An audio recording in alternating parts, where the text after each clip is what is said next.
Hi every one, അസ്സലാമു അലൈക്കും. 2 years മുമ്പ് ഞാൻ സലാലയിൽ വന്ന സമയത്ത് ഞാൻ പ്രഗ്നൻ്റ് ആയിരുന്നപ്പോൾ ഭയങ്കര ഒരു ക്രേവിങ് ആയിരുന്നു വടാപ്പാവ് കഴിക്കാൻ.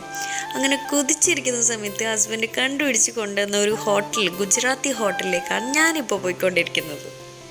എന്നെ പേഴ്സണലി അറിയുന്നവർക്കറിയാം, north Indian food like panipuri, bhelpuri, vada pav ഒക്കെ എനിക്ക് എത്രത്തോളം ഇഷ്ടമാണെന്നുള്ളത്.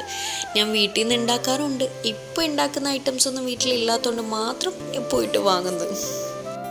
അങ്ങനെ ബേൽപൂരി വാങ്ങാനാണ് ഞാനിപ്പോൾ വന്നിട്ടുള്ളത്. സലാല ചൗക്കിലുള്ളവർക്ക് ഏകദേശം എല്ലാവർക്കും അറിയാമെന്ന് തോന്നുന്ന ഒരു ഗുജറാത്തി ഹോട്ടലാണ്. അങ്ങനെ ആ ഒരു വടാപ്പാവ് ക്രേവിങ്സിൽ കഴിച്ചതിന് ശേഷം ഇടയ്ക്കൊക്കെ ഞാൻ ബേൽപൂരിയൊക്കെ വാങ്ങാറുണ്ട് ഇവിടുന്ന്. അങ്ങനെ ഈവനിങ് സ്നാക്കിൽ ഒരു ചട്പട്ട കഴിക്കണമെന്ന് തോന്നിയുകൊണ്ട് ബേൽപൂരി വാങ്ങാൻ വന്നത്. അങ്ങനെ പാഴ്സലാണ് ഞാൻ വാങ്ങുന്നത്, കാരണം എന്നെ വെയിറ്റ് ചെയ്ത് 2 പേരും അവിടെ നിൽക്കുന്നതുകൊണ്ട് പാഴ്സൽ വാങ്ങാമെന്ന് വെച്ചു. അങ്ങനെ കുറച്ച് നേരം വെയിറ്റ് ചെയ്ത് എൻ്റെ പാഴ്സലൊക്കെ കിട്ടി, നേരെ റൂമിലേക്ക്. അങ്ങനെ ഇന്നത്തെ ക്രേവിങ്സ് നല്ല ചട്പട്ട ബേൽപൂരി ആയിരുന്നു. ബേൽപൂരിയും ചൂട് ചായയും കൂടി നല്ല ടേസ്റ്റ് ഉണ്ടായിരുന്നു, അടിപൊളി ടേസ്റ്റ് ആയിരുന്നു. That's all for today. Thank you for watching. Like, share, subscribe ചെയ്യാത്തവർ വേഗം പോയി ചെയ്തോളൂ.